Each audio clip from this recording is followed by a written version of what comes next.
What we have here at Knole is a set of 6 cartoon copies, which have been together since they were first painted, which makes it a really spectacular and unusual collection of paintings. It's been over 300 years since they've had any major conservation treatment. And sadly, their condition is quite clear. If we begin by just thinking of the varnish, that's the layer that's put on top of the paint to give it a sense of depth and also to protect it. Well, here, the varnish layer is deteriorated. Just look at this section here where it's opaque.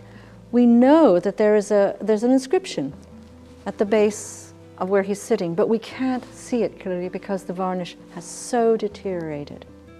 So this is what we're aiming for during the conservation, to take it back to that level where we can see the depth and quality of this painting.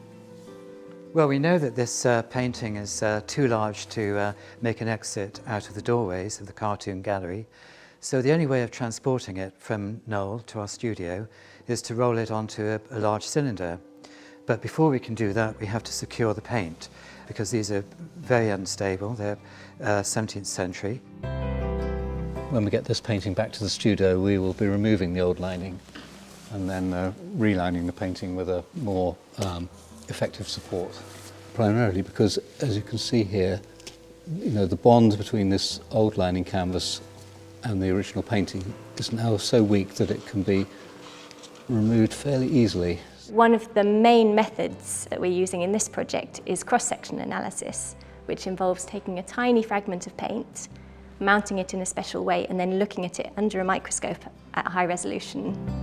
The most striking outcome of the cleaning is the fact that the painting displays these very, very strong palette of colours.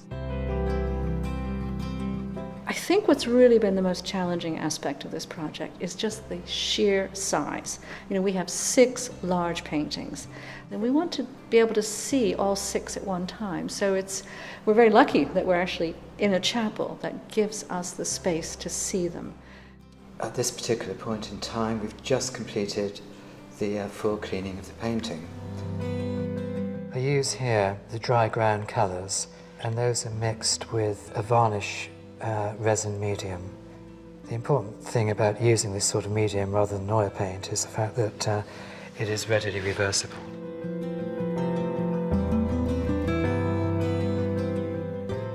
It's a year later, and the paintings have come home to Knole. We're here in the cartoon gallery.